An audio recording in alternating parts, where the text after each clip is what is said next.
Welcome to Season 6 of the Stories in the Cemetery podcast. This season, we're shaking things up a bit with deeper questions into the paranormal. And to do that, your host, Nicholas McGurr, has invited the owner of Amen Paranormal Research, Joshua Amen, to be his co-host. To learn more about their studies and articles, visit storiesinthecemetery.com, or you can check out the Paranormal Investigation Workbook or the Paranormal Investigator's Almanac, both available on Amazon. Stories in the Cemetery takes you ghost hunting in Charleston, South Carolina, and reveals his findings from those investigations here on the Stories in the Cemetery podcast.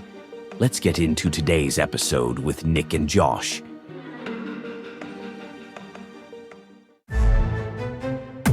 Stories in the Cemetery has a new event. Another ghost hunting adventure, but with a twist. Stories in the Cemetery now offers an Estes method experience where you can experience the blindfolded Estes method at every haunted location visited.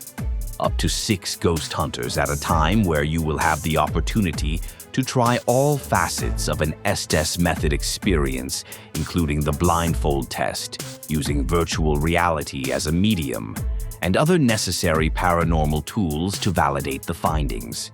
This hybrid quote-unquote tour covers histories not often told through the typical ghost tours around Charleston. So come experience the Estes method for yourself, and let's get blindfolded. Subject to availability of Sundays in May and June 2025. All right, everybody, welcome. Episode 63. This is launching on June 20th, but we won't tell you what part of time that we are in. I think we're going further back in time, Josh. So yeah, we're in 2008 at this point. So guys, my name is Nick. I'm at Stories in the Cemetery, and I have my co-host with me, Joshua Amen from Amen Paranormal Research. And let's start right there. So folks, I'm sure you noticed like a few episodes back that we actually had to change and tweak the intro and outro from Tales from a Ghost Hunter to Amen Paranormal Research.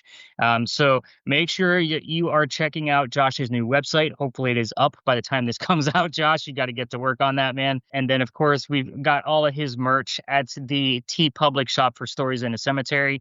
This is also probably going to be a video on YouTube. So you can actually watch how me and Josh interact with each other, and we actually have our respective logos right behind us. So we're getting pretty savvy with this shit, everybody. We look like we know what we're doing for once. I know. I just don't have a cool mic in front of me. Let me put my Coke can and face it towards me like I have a mic like Josh. So anyway, so a couple of show notes, guys, before we break into our topic for the week. So, of course, I am still doing tours here in Charleston, South Carolina, the interactive ghost hunting experience. So I will take you ghost hunting using all of my cool shit. If you've already taken the interactive ghost hunting experience, make sure you leave a review wherever you purchased your tickets. And I think by this time, I'm not really sure because this is launching in June. The Dead Writers of Charleston tour. If it did well through spring, it's still happening. If it was kind of a dud, it's not happening. So I don't want to talk too much on something that might not be there anymore. But of course, moving on to our merch, we're up to, Josh, you challenged me last episode to get to 100 designs on our TeePublic shop for all the really kick-ass merch that we get. I am up to 73. I have a goal of 1 design per day. So I know, right? So hopefully by the time this launches, it'll be well over 100 and kind of keep that going. But guys, there are 73 designs up there, all intended for ghost hunters, paranormal investigators, just fun designs or some spooky designs. Obviously, our logos that you can see behind us if you're watching are also in formats of t-shirts, hoodies, hats, magnets, stickers, all kinds of shit on TeePublic. We love TeePublic. They do all the heavy lifting for us. At this time, the SITC Workbook and the Stories in a Cemetery Paranormal Investigators Almanac will be available on Amazon. So those will be both labeled with 2025. And of course, I'll say this every time that our Paranormal Investigators Almanac is not affiliated with anything else named Paranormal Almanac. Let's see. Of course, you can always find my fiction works on Amazon. That is under Nicholas McGurr. There'll be a link in the show notes for that. But of course, you can always visit our websites that are going to be chock full of information, including notes from our episodes here on the podcast. Last but not least, Josh, these are a lot of show notes, man. I gotta like slow down on this. We got so much crap going on. Folks, wherever you're listening, especially if you're streaming on Spotify, make sure you're leaving a review or you can comment on every single episode after you've listened to it. We want to hear your thoughts. Tell us what's going on. Tell us what's wrong with the show. If I talk too damn fast, let me know. That's okay. And I'll tell you that you have a button that says you could take it down to half speed and then speed it up when Josh is talking. So What are you trying to say? I'm saying that I brought you onto the show to slow my ass down. I do talk fast, and because I have a lot to say, that's why we're on a damn podcast. So Gonzalez. I know, right?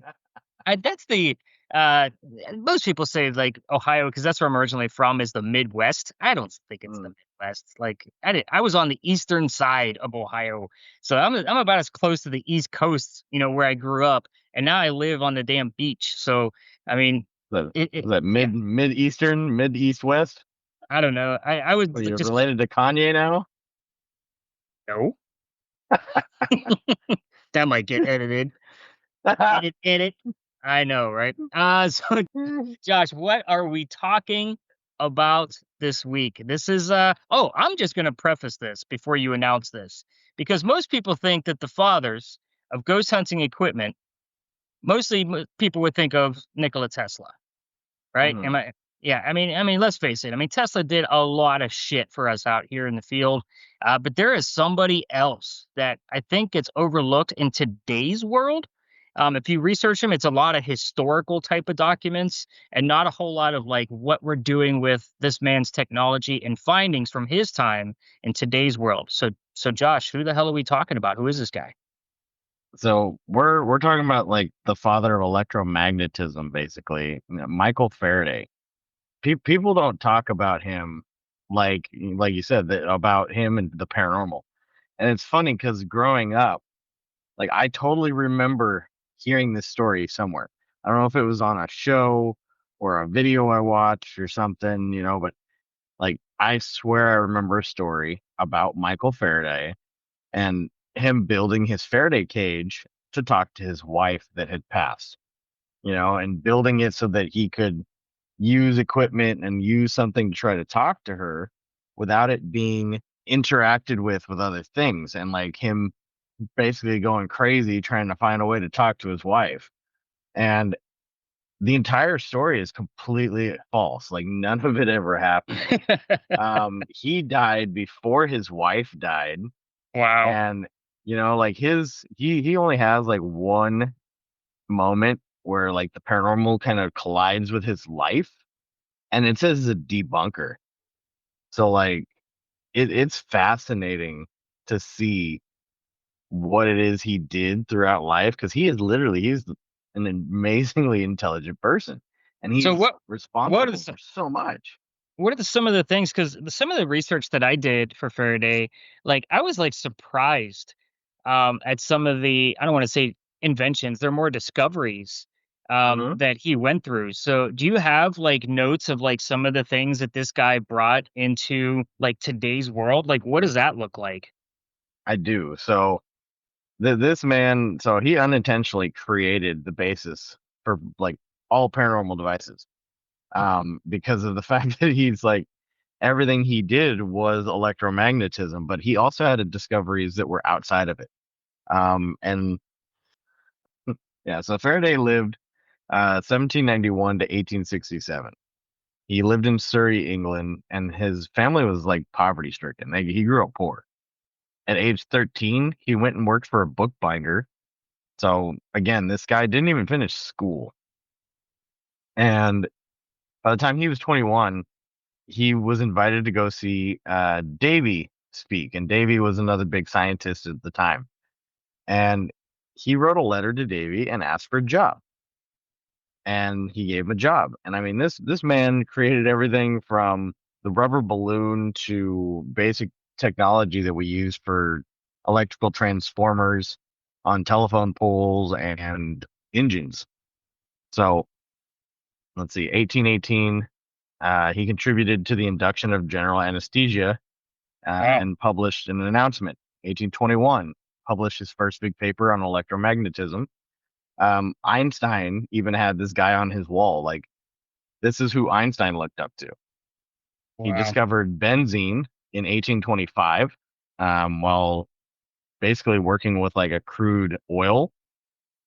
And he was trying to figure out like portable gas.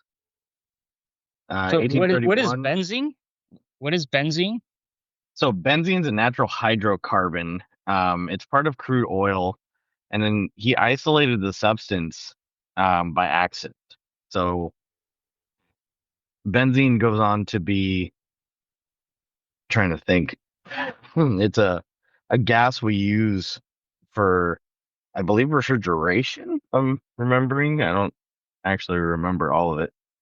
Petroleum. Yeah. So it's what's left over after something burns. So it can actually be harmful. Yeah, benzene can be a harmful chemical, and it's found most commonly after fires or after something is burned. So it's a byproduct of everybody's looking at burning. So that's basically how he ended up finding it. Is it was the byproduct of the residue off of this portable gas he was trying to create. Okay. I mean, I get it. So, I mean, he got some accidents, which is obviously a good thing because let's face it, most of the geniuses that we consider to be geniuses were either poor growing up or unknown while alive. Yeah. So I mean, he falls right into that category. And like you said, Einstein looked up to this man. He, found the byproduct, and from what I just read, very quick research, that benzene is actually used to clean things and to dye things. So it's probably an additive chemical to be able to add it into something else. So I mean, it's just amazing sometimes to me that we take things for granted on a regular everyday basis and not realize Oh, the yeah. origin of certain things. And these are, some of the things that I used to try to teach my kids when they were younger, like, hey, pay attention to like where this came from. You have a cell phone. Like, how did that start? We didn't have cell phones growing up, that kind of mentality. So this is taking it from our age group level to like, hey, really pay attention to some of the shit that you're using because there might be something behind it. And I think this is also where you and I start to come up with ideas of how to expand the field even further. Exactly. Take a look at the origins. We've argued on our podcast, Josh, about how all devices come from EMF fields. And the longer Yeah. away from that argument that we had, and of course it was friendly, and we aired it. You guys have already heard it. You heard me getting a little like, come on, Josh, let me just make this simple for the listener. But the longer you think about it, Josh is absolutely 100% correct. Everything we use in the paranormal field is based off of a field that we visibly can't see with our own eyes. You know, whether that falls under, gamma all the way down to IR to all of the things that he's taught us along the way. And this guy that we're talking about now, Faraday, like he based everything off of, well, I don't want to say everything, but most of his work that we think of today comes from the electromagnetism, and how the fields are created. And this is just fascinating because, again, to me, he's one of the fathers of ghost hunting equipment, yet he's not talked about often, but his name is said quite often. And we just don't realize who he actually was. We only basically talk about him because of the Faraday cages. So, Right. and which people use for electromagnetic devices. This man created so much stuff. I mean, 1831, he discovered and published work on his electromagnetic induction, and he created an induction ring. So, an induction ring is basically a soft metal with copper wire rolled around it. So, just imagine like a metal ring with wire tied all the way around it, and it's like two sides of a battery. So, he's creating a magnetic field in this ring. Hmm. And that's the basis for the technology of the electric motor and electromagnetic rotary devices. So, I mean, he created some of these things that are key to what we do, every day. Driving a Wow. car, making anything, the ability for an engine to work on a train or a plane, or it all came from his discoveries. Wow. So, I mean, So, 2 years later, he was a chemistry professor at the Royal Institute, okay. and he continued to discover stuff. I'm He sure he built did. his first, yeah, he built the first Faraday cage in 1836. And this is where, a little bit of the story I had earlier kind of comes into play. He made this entire like giant cage. It was like a Faraday room, and it blocked electromagnetic fields. So everything was basically charged on the outside, but on the inside of the room, there was no charges, no electrical fields made it in. It was built basically lined with metal foil, and it showed that it was electrified on the outside. So, but everything was neutral on the inside. And he lived in this Faraday room for days just doing experiments. Wow. Are there any results shown from those experiences while he was in the cage?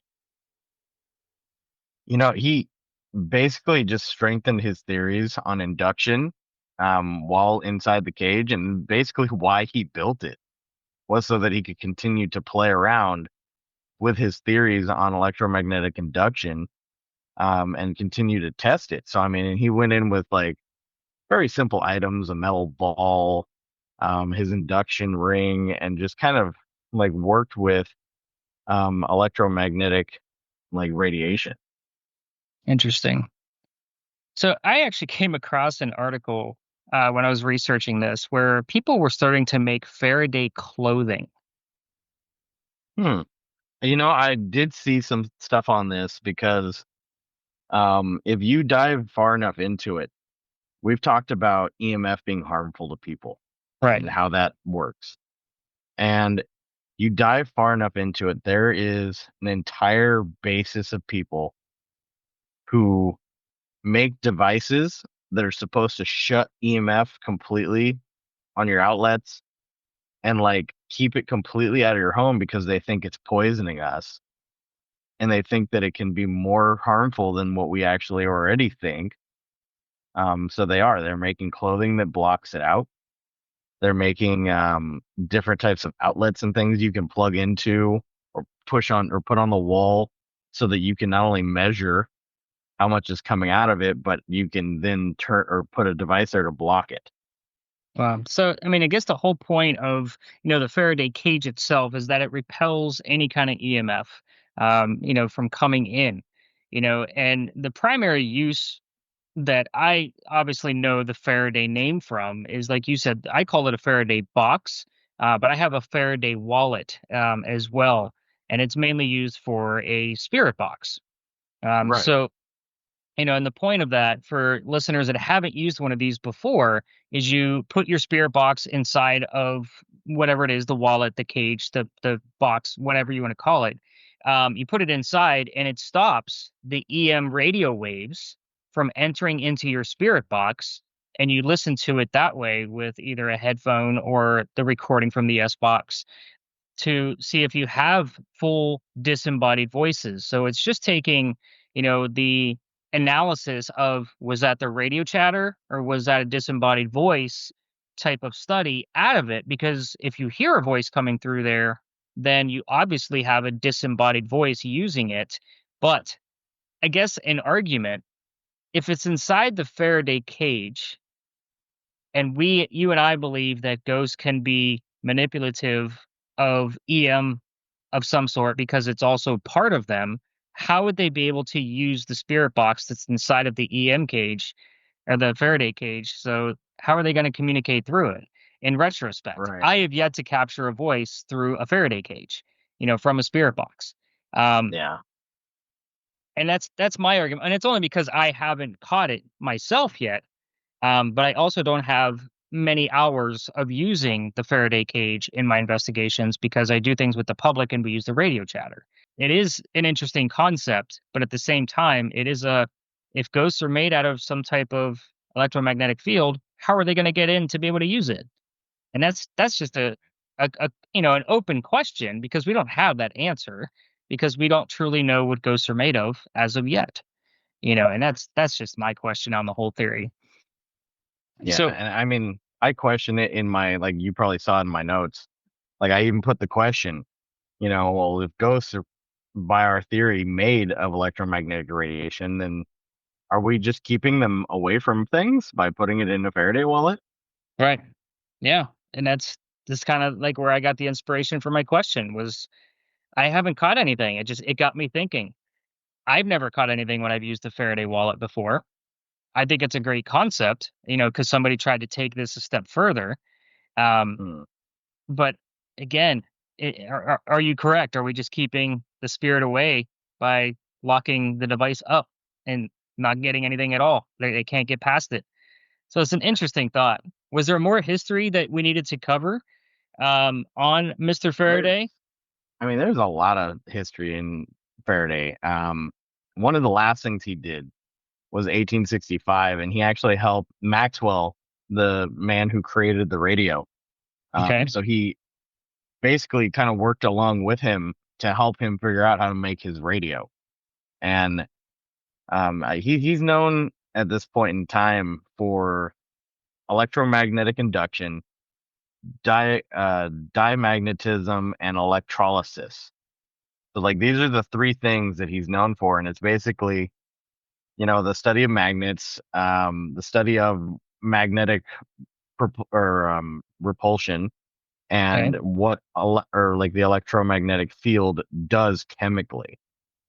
So he ended up basically, yeah, he basically just became this like physics electromagnetic specialist. And And no intention whatsoever of using it for any type of spirit contact.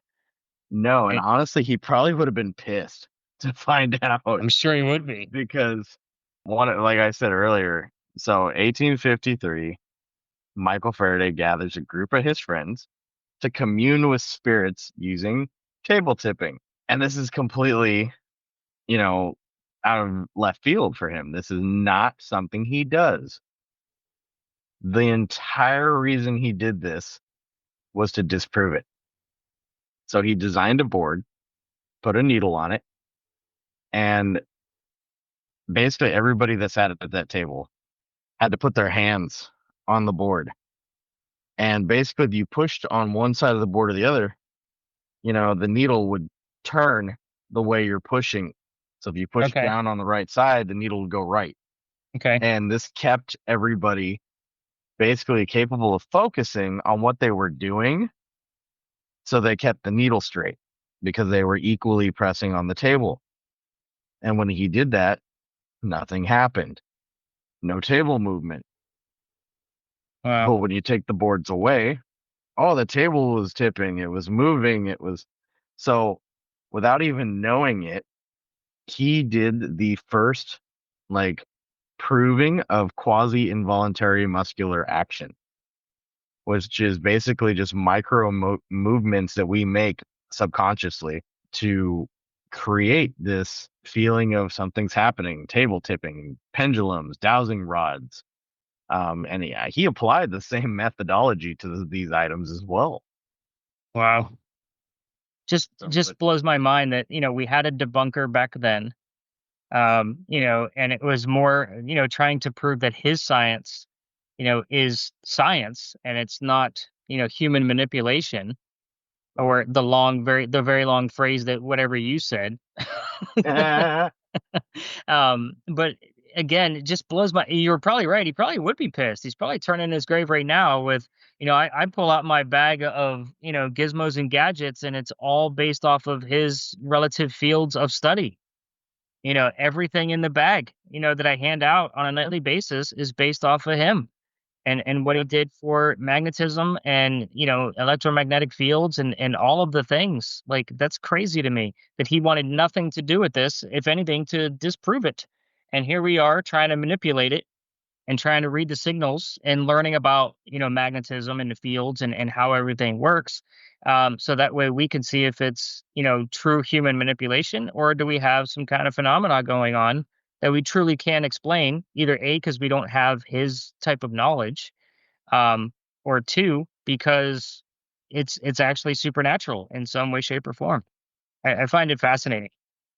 not to So mention the only product to ever like come to fruition with his name attached to it is pretty much used exclusively for ghost hunting. Wow. Well, I did come across a few products that were meant for, protecting your phone. Yeah. Like there's a Faraday cage for your phone. The clothing, I don't think that I'd call it like Faraday lining or something along those lines, but it was you're probably correct. I mean, for us to really truly know like the name Faraday, like we think of the Faraday cage for paranormal equipment, mainly spirit boxes. Um, but yeah, you're right. It's a damn shame. Oh, I had a fun fact about him. I'm sure you came across this, but the man refused the Nobel Prize. You know what? I did not know that. Yeah. So he actually was awarded the Nobel Prize for one of his crazy discoveries, probably the magnetism, discoveries that he made, and he denied it. And it was more he didn't want to be recognized for just the one thing that he did. He wanted to contribute more, to the society and the physics and the chemistry of things, other than just one project that he worked on. And kudos to him. I think he also like refused to be knighted, if I'm not mistaken. So again, humbled, so kudos to him. He was not a ZB, we'll call him that. If you know exactly who I'm talking about, Yeah. who just wants to, blast his name all over the place. He just wanted to be recognized and to start understanding, the physics around him. It's admirable to say the very least, very Oh, yeah. admirable. So guys, this is a very interesting topic, and Josh and I had a discussion via text last night about some of the inspiration that this could bring us to for something brand new into the field. So we are going to take a quick commercial break or promoter break, sponsor break, and we will be right back because the theory that Josh and I came up with last night is absolutely fascinating. And it could be something new that we piece together, maybe even by the time this comes out, to do some, prototypes and to, theorize like how this could actually work. So, quick sponsor break. Do you want to go ghost hunting with your host, Josh Amen? Well, guess what? You can. Josh from Amen Paranormal Research is hosting a paranormal scavenger hunt in Pasadena, California, and you can win some great prizes. Small, intimate groups of 6 as you learn how to identify real paranormal activity while using Josh's high-caliber equipment. These events are limited, and there are only 6 tickets available for each event, so head over to amenparanormalresearch.com to purchase your tickets, and we'll see you on the paranormal scavenger hunt.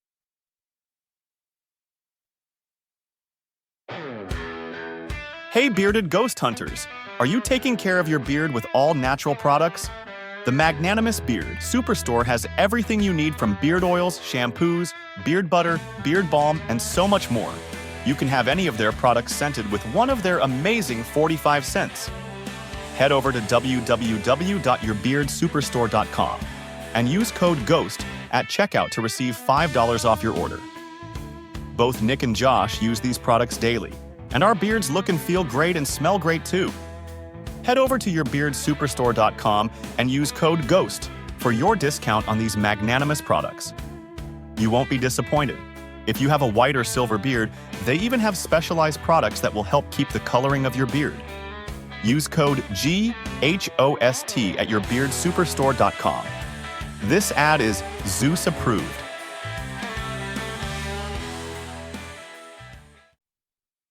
All right, folks, we are back. Thanks so much for allowing us to put sponsors in the show. I am still using Magnanimous Beard products, and I probably will forever. So I get compliments all the time about my freaking beard, whether it's through social media or if I'm walking around downtown. I mean, guys, I'm telling you, if you have a beard, or ladies, if you're listening and your man has a beard, you cannot top these all natural products. So enough about our sponsors. They're great. Check them out. Yourbeardsuperstore.com. Use code GHOST. Anyway, so we have a couple of theories based off of Faraday's, I guess, motivation and inspiration towards us, obviously long into the future from his time. But I sent Josh a very crude diagram last night that includes a liquid and it's called ferrofluid. And the ferrofluid is basically like a liquid magnet, so to speak. It's the easiest way to describe it. So I'm picturing this in sort of we'll call it a petri dish. So for those of you that aren't familiar with what that is, it's just a little round disc that you would see inside of a science lab. And you put the ferrofluid in it, not to cover it, but just enough for it to be able to move around with a magnet, so to speak. And then you seal the petri dish, put some brackets on the side, and then put a rotating magnet mounted underneath it, and then have a base. And what this, I think, would the theory here is that we've seen devices that we can communicate with, whether it be a word generator like an Ovilus, spirit boxes, the new Envoy that came. I'm still calling it new because it's what, about 2 years old at this point. And the Envoy, basically uses any EMF detection, and when there's a hit or a spike in EMF, it gives you a letter in retrospect to just getting a readout like you would from like a K2 or a millimeter. So the hope with this petri dish type ferrofluid device, and I'm just going to call it the ferro dish. We're going to copyright that with this episode at this point. The ferro dish would basically be able to be manipulated by spirit, that is hopefully in some form of electromagnetic field, and change the ferrofluid if it was sitting still. And the purpose for the magnet underneath is to kind of hold the ferrofluid in place. So that way you're not just spilling it back and forth inside of the petri dish. It would actually show up in a formation. And there's actually some ferrofluid speakers out there. So if you're not familiar with this particular liquid, it's super interesting. It stains really easy. So if you ever use it, Yeah. it will stain the shit out of your skin, clothing, whatever. But the whole point is that when you put, north or south poles of a magnet around it, it will make a certain formation, and you'll basically be able to see a visual format of an EM field that you wouldn't be able to see with the naked eye if two magnets were facing each other.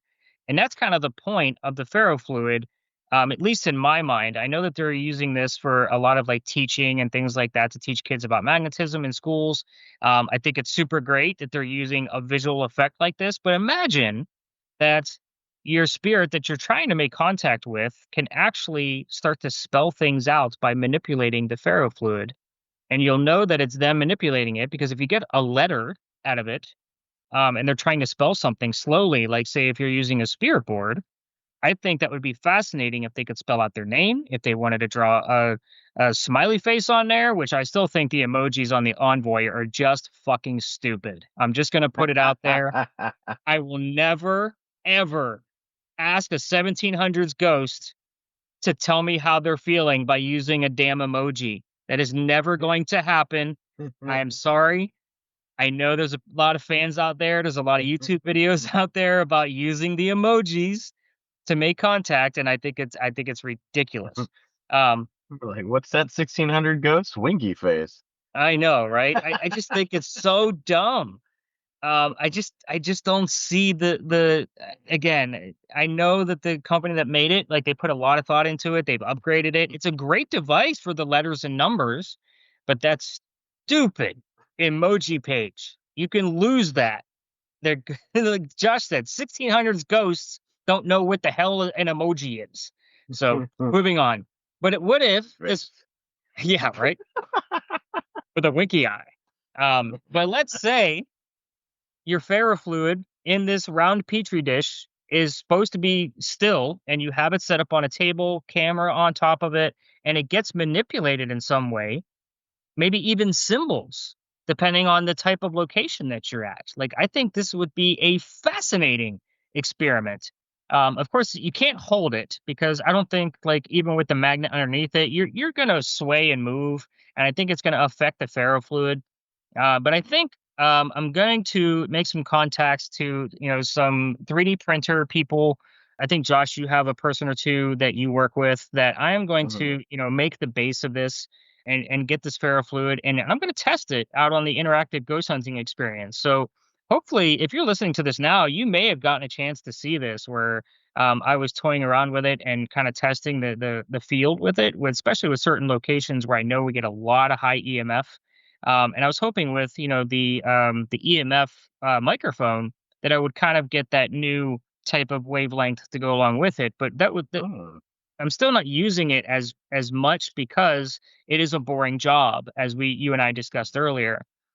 So I think like with this ferrofluid piece, if we had one person working with it, and then the person with the infrared camera was kind of keeping an eye on it, just recording it at certain locations, I think we might actually get some movement out of it just based off some of the EMF spikes that I see from these spots. Josh, what are your thoughts on this process? Do you like it? Do you think it's stupid? Do you think it's ridiculous? I think it's going to be difficult. For example, how are you going to get the magnet to rotate? The magnet rotation is basically, I want it to be stiff. So I don't want it to be like the ghost rotating the magnet. I want it to be stiff to where it is either north or south pointing up to get the different directional pieces of the ferrofluid. So it would have to be like a manual turn. And I want it to be Okay. stiff enough to where it actually stays there. Like I don't want it to be like what's the word I'm looking for? Like the spinning compass on top of a barn. Oscillating. There's a word for Rotating. that. Yeah, but there's a name for that rooster compass up there on top of the barn. Regardless, I guess I just don't want it to spin freely. I want it to Okay. be stiff enough to where you have to manually turn it, so that way you get the north or the south pole of the magnet pointing towards the ferrofluid underneath of it. Okay. Yeah, it makes sense. Obviously, it would have to be 3D printed for the majority of it. I don't know if they make a clear like 3D print. No, not to my knowledge. That's why I would want the petri dish at the top, and I would kind of just glue it all together somehow. Mm. And I even thought about Honestly, caging the magnet itself, so that way there's just two little handles on the outside of it, so that way it's like fully cylindrical, I think is the right term, and then the whole thing is clear, but it's all being held together through glue or brackets or some sort, but there's a little handle on the outside to turn the magnet. honestly, it could be a 3D printed shell. Um, and you just have to have it have clips. So Okay. like, you would have like maybe a base and then a top piece that goes over. Like you would stack everything in, put the top piece over like a handle and clip it onto the bottom base, and it would make it the one solid device. Okay. And I'll talk to the 3D printer about, how they would, go about this type of design. But the magnet and the ferrofluid inside of a petri dish, and the petri dish is plastic. It's the only reason why I keep saying that. I mean, you can get glass ones, but I don't want to put that much fragility inside of, my bag that's already fully packed. But I think something of that petri dish type of, I think it's like 9 millimeter stick, you can actually, get a decent solidarity to it to where it's not going to influence the ferrofluid once the magnet's in place and it's sitting still. So Right. I think my other questions would be how strong is the ferrofluid? Can I get close to it with a meter? If I get close to to it with a camera, is it going to move? Like how visible is it really going to be if we try to film it? true. And those are questions that we would have to test. That's kind of the whole reason behind this. I've had a lot of ideas, and you and I discussed one of my other ideas before we started recording about electromagnetism and being able to create certain things. The ferrofluid has been on my mind now for probably a good 2 years, but now that I have a little bit more, I guess, better concept in my brain of what I want it to look like, now that I've drawn it out for Mm. you, I think it'll be a cool experiment. It might not come to any kind of productivity where we get anything out of it, but we could also learn from what we saw. Did we get any kind of result from one of the different polls? That could help, differentiate something. I'm all about like just keep throwing tests out there. And if it doesn't stick, it doesn't stick. For a long time, I actually gauged humidity on the tours using a psychometer, and I did that for, I don't know, 6 months, and we didn't get shit. The humidity count didn't really count for anything when dealing with, any EMF spikes or any more communication from a spirit box. Like it just didn't seem like the two correlated at all, or we didn't see like a spike in humidity. You know what I mean? Like, because Right. one, unless of course it freaking rained outside, that was the only difference. Uh, Yeah. Did you have higher activity nights that correlated to higher humidity? no, And that's what I was really looking at. When I started to like go back and forth with the data, I really didn't see a spike in anything when we had higher humidity, like nothing more than average than what I would normally see. It was kind of the same thing with, measuring the K index, at night. There was really no point. I mean, I gauged the K index for probably a year, just to see if that solar flare type of activity was going to have an effect on us with the EM spikes at night. And I would measure the K index per the hours that we were actually investigating. And there was no correlation with any higher spikes in the SITC score than there was with the higher spikes of the K index. So just didn't see a pattern whatsoever. So I learned like, okay, now I know K index at night doesn't do shit for us. Same thing as with the humidity. So again, I'd rather try this ferrofluid device out and kind of either learn what not to do or learn what's not going to influence something. So it might teach us something about our other devices as well. I don't think there's any device out there right now that's using this ferrofluid inside their device. True. So And I would love to see how it actually like interacts. Like I'd love to see if that, if like something free floating electromagnetic were to touch the surface, mhm, obviously it's going to rise mhm, to meet that electrical field because right. as people see when they look up videos of stuff, for this ferrofluid, it reacts to people. It'll stick to your finger. Like it's got a pretty good, strong electromagnetic pull. And that's why I think a small magnet, to hold it in place, is really key to this. Like, I don't think I'm going to need like a giant 5 pound, horseshoe magnet to, put in the bottom of this. I think, even like those ones that they use for, teaching purposes, they're blue and red. Say North, they have the N and S on them. I think that's going to be, perfectly fine to test this. If it requires something stronger, then we take up our game, and I'm okay with that. So again, I would be interested to see if how it reacts with, like, say, a REM pod nearby that creates an EM field, and all of the things that are inside of our bag. Like, there's a lot of questions that we can answer with this ferrofluid alone, and I think like it's going to be key to really seeing how it actually works together. Yeah. It'd be interesting to see what it looked like with an EM pump. Yeah. Agreed. I do not have one of those, and I know there's always a billion of them for sale through a couple of Facebook ghost hunting equipment sales sites. So that might be something interesting that I'd have to test with it to once I'm building it and kind of see how it reacts. So Yeah. I'm fascinated by ferrofluid. I've never used it. I've never been around it. I just want to see how it reacts and kind of see how things go. But now that you're telling me like it would touch our skin and stay there, like that's kind of an interesting concept too, just based off the magnetism of our own bodies. Yeah. Yeah. Cause I mean, you see videos where people, they just dip their finger in it and it'll kind of like, it's almost like a gravitational pull. Like it sticks to your finger and it'll stay there, and Interesting. obviously it's like, it's not a crazy pull where it's like automatically going to just stick to you and cover your body. It's just kind of like almost like goo, Hmm. like it reminds me of the same kind of how like goo would stick to a child's hand, or if they're making Slime. slime, it's got that same consistency to it, or at least looks like it. And who knows if I'm, And once I'm playing with this stuff, like I'll probably do a couple of videos for it, just for social media purposes. And like, hey, I'm building whatever name we call this. I'm gonna stick to Faradish right now. And actually, you sent me a cool name last night. What the hell was that? You had a really graveyard magnet, the cemetery magnet. That's cemetery what it was. magnet. Yes, I like it. So cemetery magnet, copyright right now, love it. So Josh, I think that wraps it up for me on my idea of what I would want to do with some of Faraday's ideas. What is your idea? And this is something we brought up kind of in the past, but I'd really like to, hear a little bit more in depth about like what your idea is.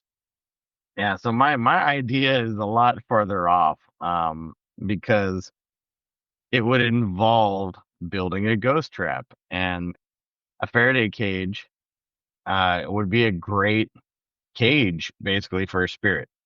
The only problem with that is that there really is not a device that has been made that can honestly suck up or vacuum electromagnetic radiation. Like, there's really not a device for that. The best way I could possibly maybe make it work is with magnets to draw electrical field. But you would have to know the polarity Where it of hits. your ghost. Yeah. Yeah.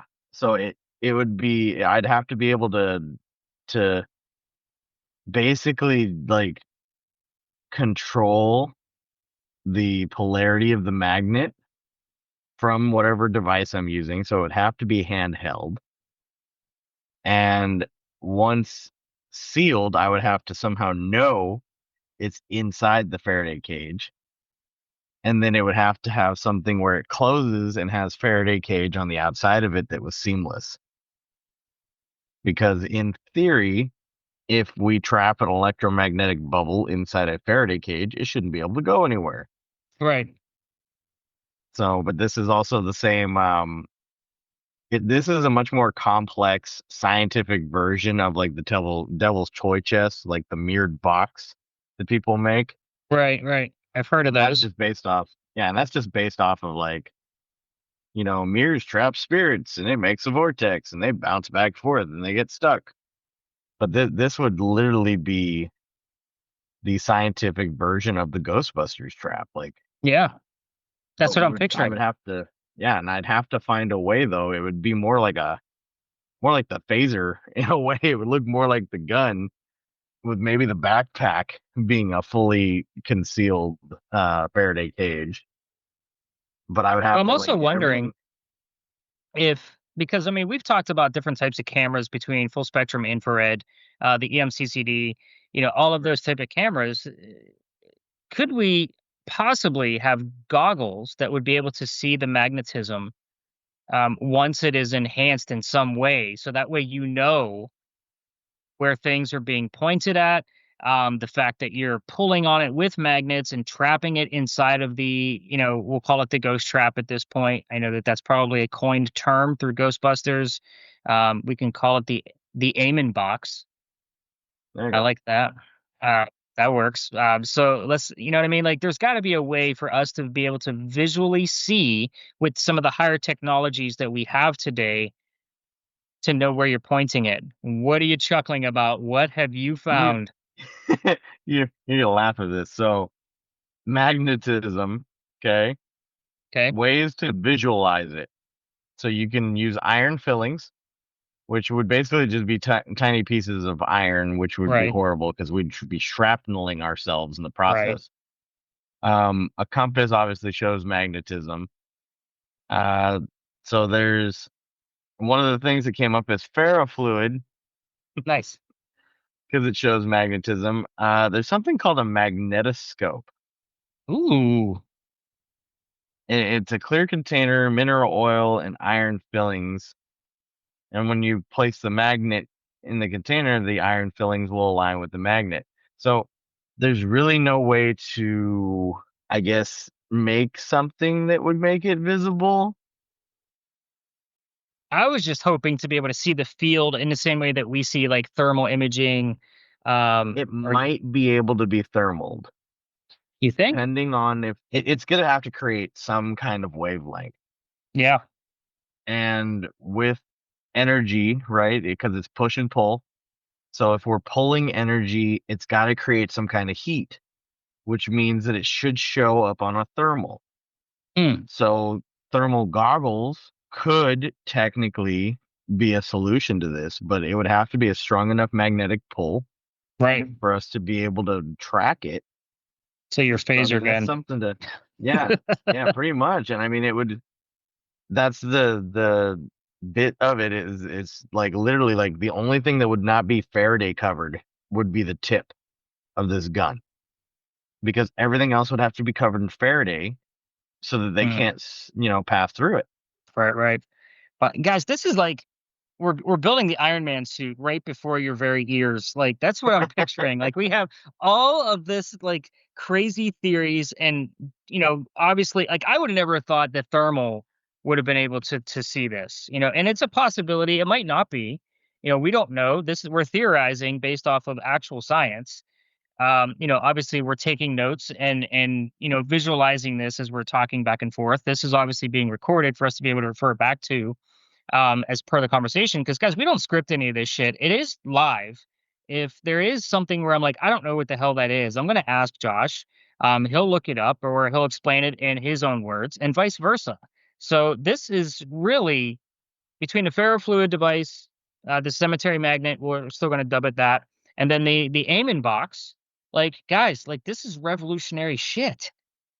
Like that's how like I'm just flabbergasted when Josh and I have conversations like this because they can go so far if this was just our one main focus was to put this shit together, make a prototype, test it, and then patent it to be able to make sure, it A could be scaled, or two, Josh and I start really discovering what it is we're actually hunting. Yeah, because I'm at the end of the day, I mean, we really might be able to, if we can put these devices into play and actually like bring them to fruition and put them out in the field, we could really strengthen the whole theory of a ghost being electromagnetic radiation, to the extent of actually being able to scientifically prove it and have the scientific community actually acknowledge that.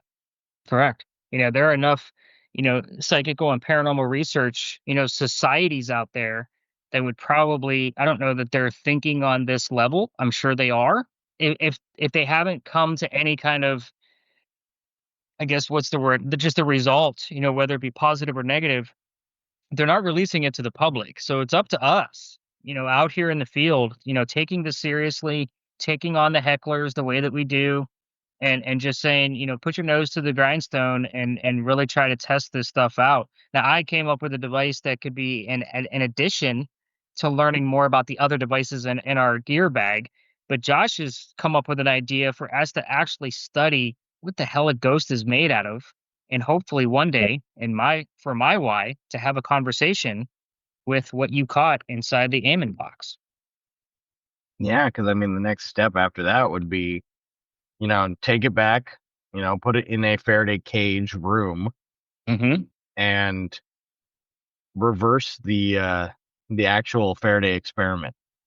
So instead of charging the outside of the box, Charge the inside. you would charge the inside of the box and possibly give this thing enough energy to not only show itself, but be able to interact freely.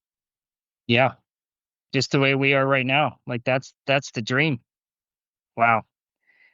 This has been a hell of an episode. And all of this stemmed from Michael Faraday, everybody. So that was the whole purpose of this episode, was to discuss, one of the forefathers of ghost hunting equipment, and really kind of give him some praise to show him, even though he might be turning over in his grave right now, how people like, He's doing donuts. I know, but people like Josh and I are taking this to a different level. And I wish we had somebody as humble and understanding of chemistry, physics, and magnetism today to be able to come and explain this of how it would work or how it wouldn't work.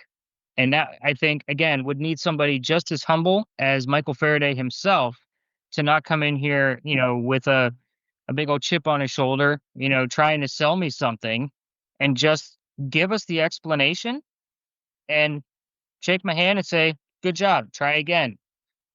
Yeah. And that's basically, what we're after. If you're one of those people and you would love to chat with us, make sure you're leaving comments, on this episode on Spotify. You can do that with every single episode.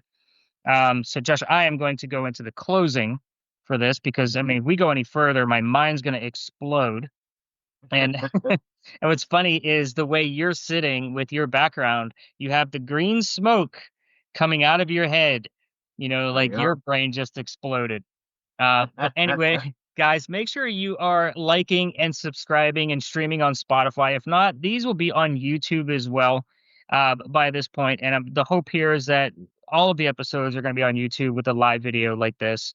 And guys, I can't thank you enough for continuing to listen to the rants by Josh and I. And our next episode is going to be on the 4th of July. And that is going to be a little sneak peek right now. We're going to be talking about the God helmet. If you've never heard of this thing, Really blow your mind. I know. This thing it's nuts. But anyway, Josh, final thoughts on Mr. Faraday? You know what? I'm going to leave the listeners with a quote from Mr. Michael Faraday. Nice. Nothing is too wonderful to be true if it be consistent with the laws of nature. I love it. Love quotes. All right, guys. Thanks for listening. We'll see you next time. Is it on your bucket list to go ghost hunting with real paranormal equipment like you see on your favorite paranormal TV shows? You're in luck. Your host of the Stories in the Cemetery podcast also runs an interactive ghost hunting experience in Charleston, South Carolina. You use all the equipment, spirit boxes, EMF meters, paranormal cameras, and more, all while running different paranormal experiments at each location. This includes live EVP sessions, the Estes method, and well, you'll just have to come experience this one-of-a-kind event for yourself. Nightly investigations available to small groups of 10 all year long. So head over to storiesinthecemetery.com to book your investigation.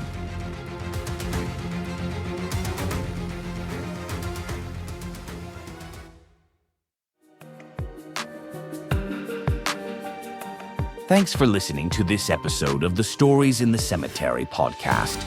You can follow your host, Nicholas McGurr, on most social media platforms under the name Stories in the Cemetery. If you'd like to follow co-host Joshua Amen, you'll find him under the name Amen Paranormal Research. Be sure to check out the show notes for any links to specific articles written by your hosts and all the references used to create this episode. Happy hunting. We'll see you on the next episode of the Stories in the Cemetery podcast.